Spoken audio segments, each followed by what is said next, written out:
Pitch পাথর উঠে গিয়ে চারদিকে শুধুই ইটের কঙ্কাল। কোথাও হাঁটু সমান গর্ত, আবার কোথাও সামান্য বৃষ্টিতেই জমে থাকছে নোংরা পানি। এটি কোনো প্রত্যন্ত অঞ্চলের সড়ক নয়, নোয়াখালী জেলা শহরের প্রাণকেন্দ্র মাইজদীর চিত্র। ২০২৪ সালের বন্যা আর জলবদ্ধতার সেই ক্ষত এখনো বয়ে বেড়াচ্ছে পুরো পৌর শহর। নোয়াখালী পৌরসভার প্রায় ২০০ কিলোমিটার পাকা সড়কের ৮০% এখন চরম বেহাল দশা। কোথাও পিচ বিটুমিন উঠে গিয়ে তৈরি হয়েছে বড় বড় গর্ত, আবার কোথাও সড়ক রূপ নিয়েছে ছোটখাটো ডোবায়।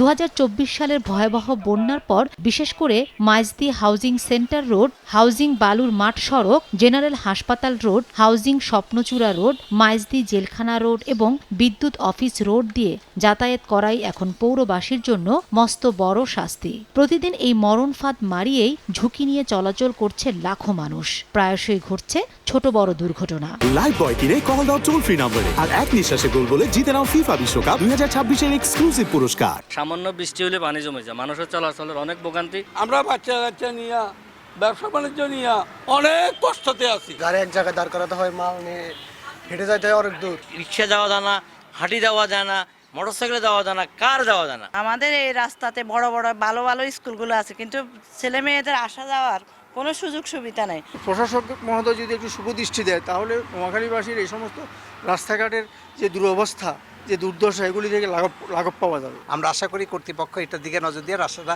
অতি তাড়াতাড়ি চলাচলের উপযোগী করবেন।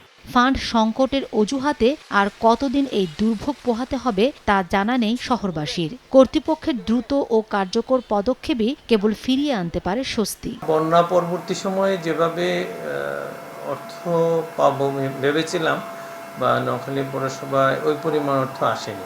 আগামী অর্থ বছরের মধ্যেই আমরা অধিকাংশ রাস্তায় ক্ষতিগ্রস্ত রাস্তাগুলো চলাচল উপযোগী হবে। পৌরবাসীর অভিযোগ, দীর্ঘদিন ধরে সংস্কার না হওয়ায় দিন দিন এই দুর্ভোগ আরও বাড়ছে।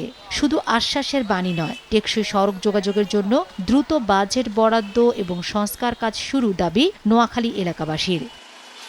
সময় সংবাদ, নোয়াখালী।